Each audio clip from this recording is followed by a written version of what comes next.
Hi, my name is Lynette Scott. I'm the Executive Director here at Artlink, and joining me today is Ellen Mensch, our exhibition coordinator, and Joel Fremion, who just mounted an exhibition called Recent Works, Painting with Fabric. And Joel, we're so glad to have you with us today to talk about your work.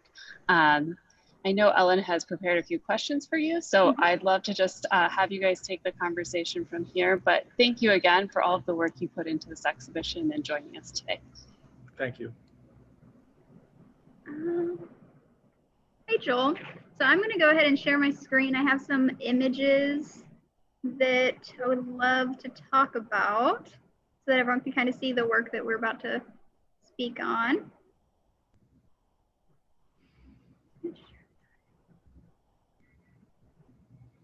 There we go.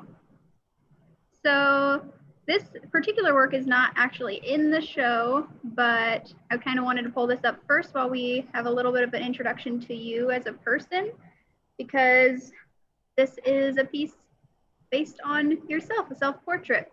So while we have this up, do you want to just kind of introduce yourself and maybe how you got started making this sort of work, or even just as an artist in general? Sure. I was in college in the 1970s and was studying actually interior design and architectural design at a division of Purdue called the Division of General Technical Studies.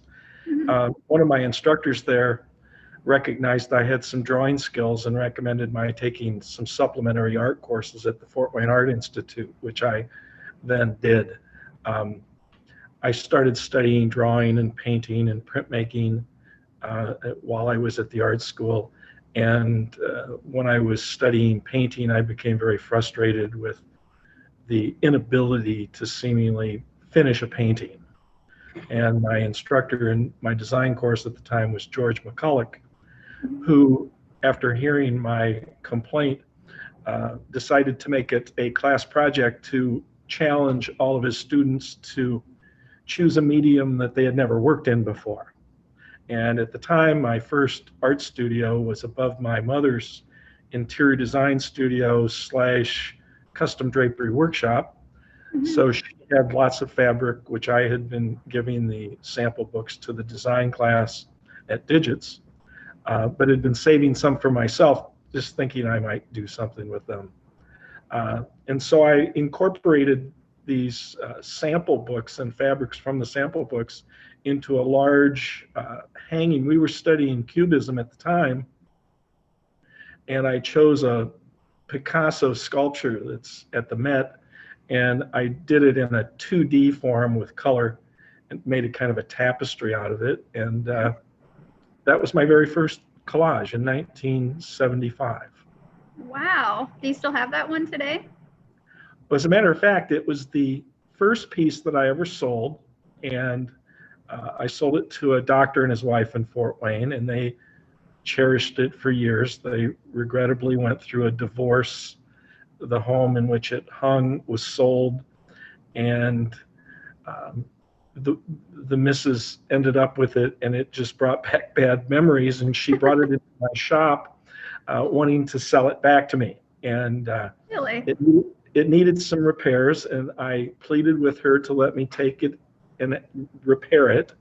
And then I talked her into keeping it. And a couple years later, I got a call from one of her daughters who said it had been in a closet and would I take it back. And I have two sisters who have always been very supportive of my art career. And one of them chose to purchase it. And so fortunately, it's back in the family. Wow, that's a long history for that one piece. I don't think I've ever heard back from anyone that far after someone has purchased. That's a really nice story. So I know you mentioned a little bit kind of about the history of how you were interested in fabric. I know, was it your grandparents who had an upholstery business? Yes, my grandparents.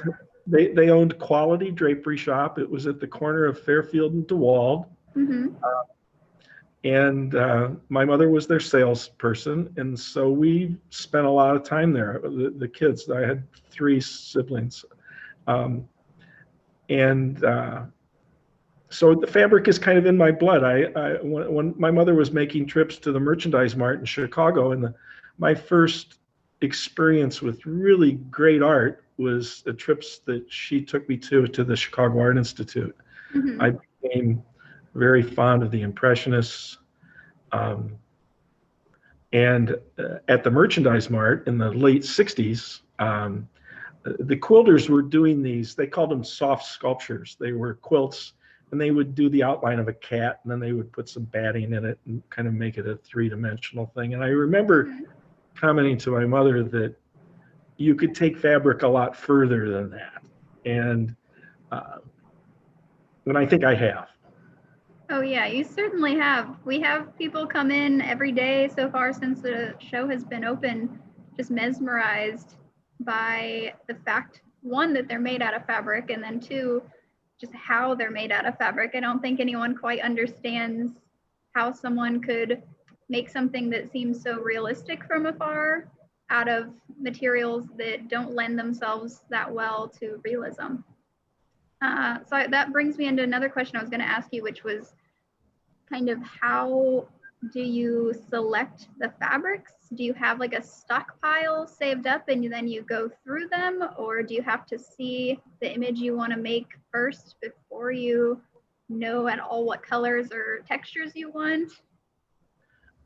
When I first started, and when a lot of my mom's designer friends and furniture store and designers learned that I was doing this, I was inundated with fabrics.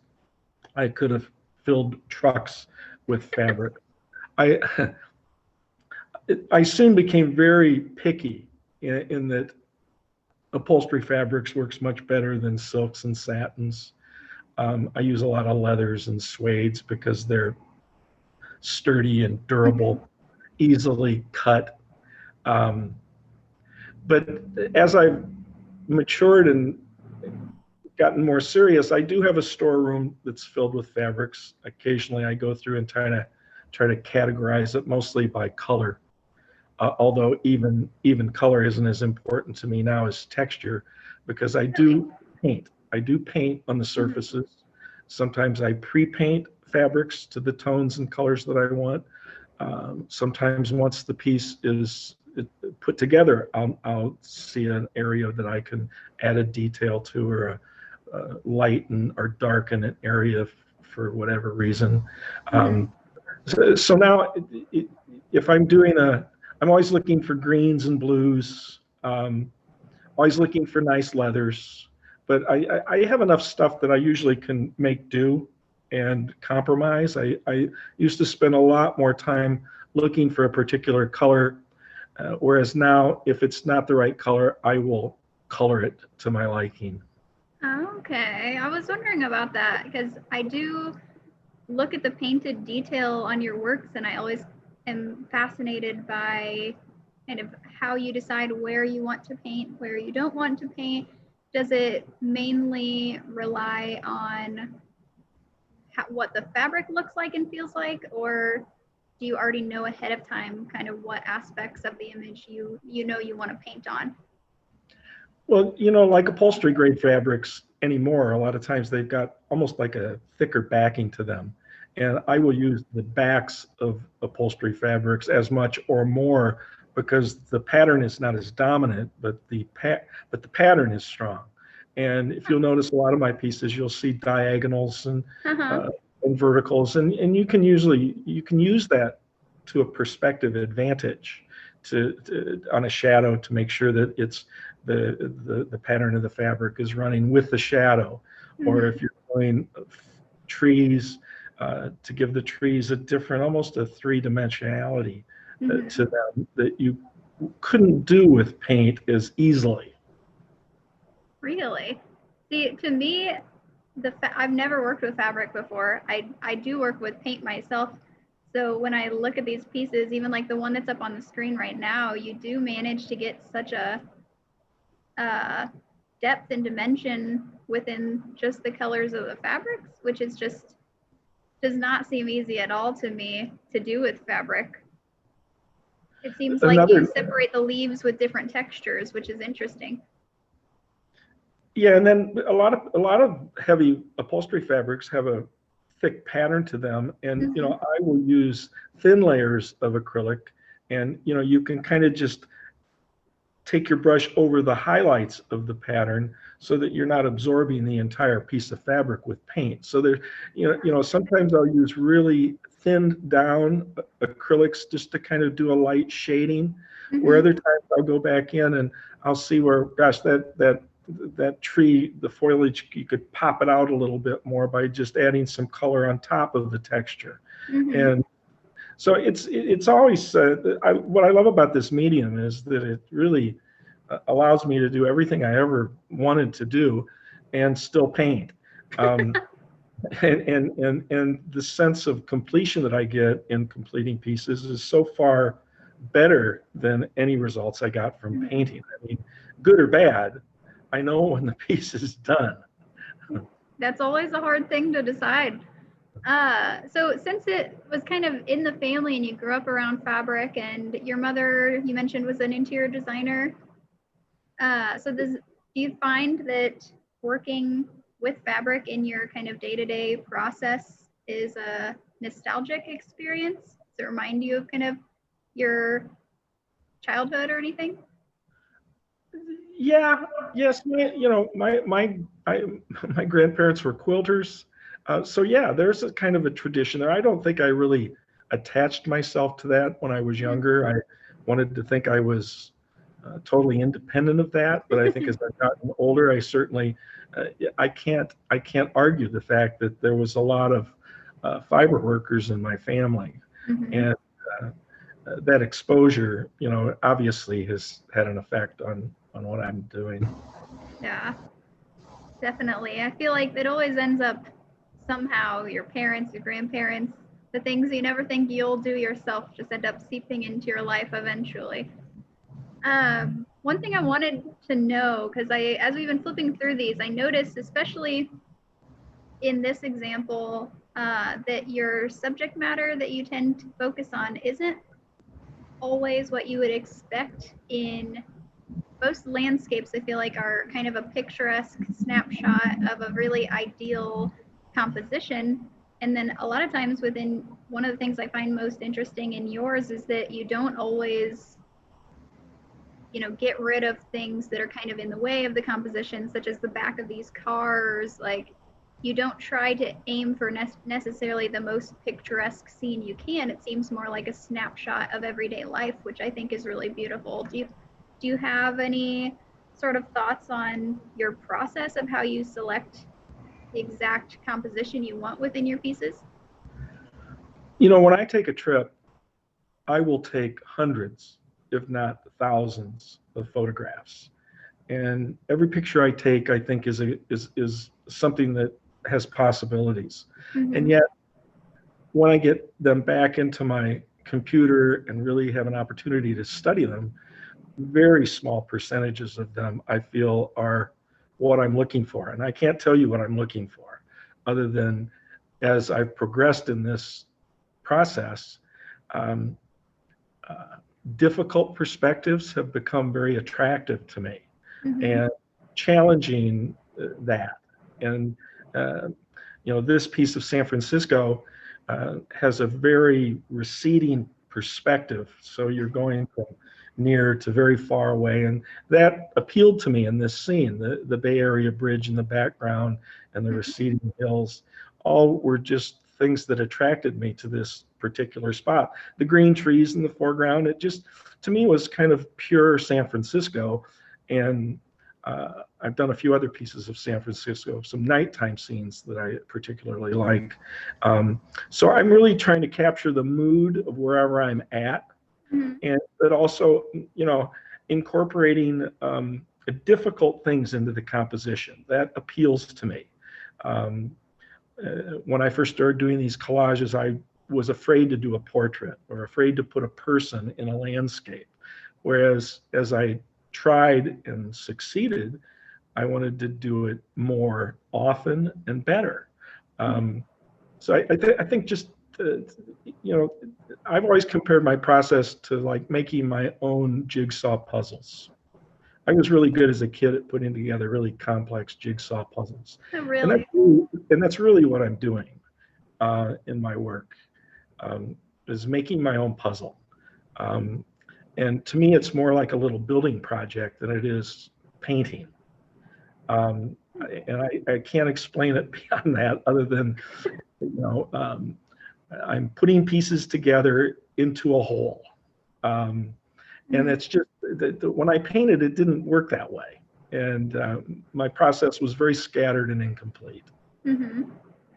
So do you always start the same way? And once you have a photograph that you know you want to use for one of your fabric collages, how do you even begin? That's what I find most curious when I look at these, is I wouldn't know where to start.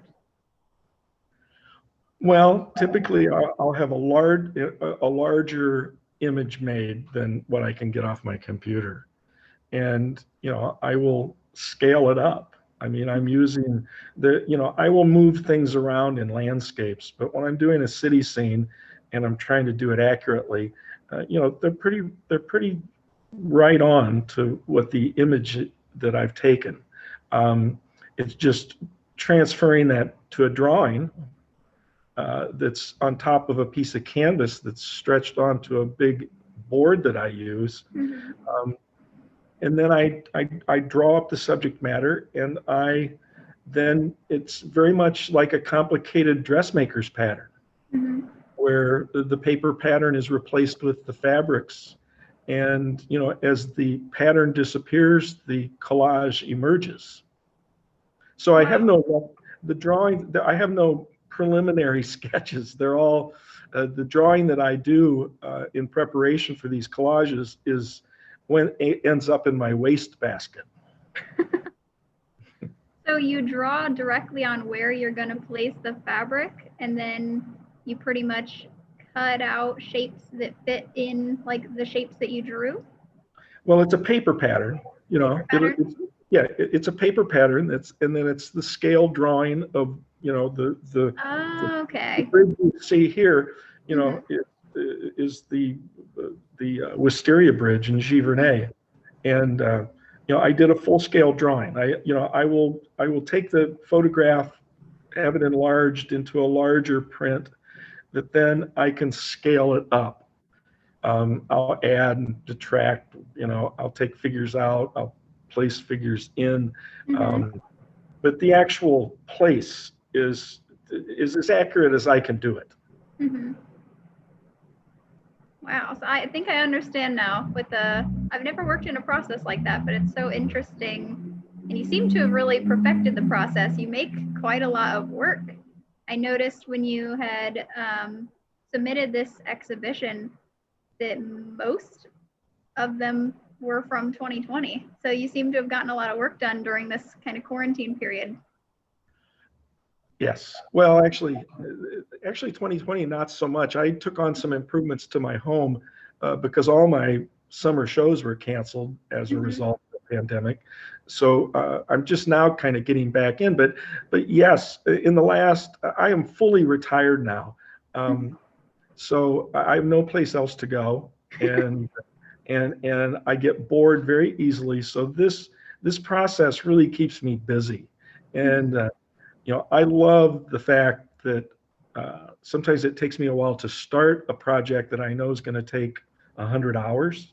Mm-hmm. The first few hours are kind of frustrating to get to that point where you see kind of the end in sight.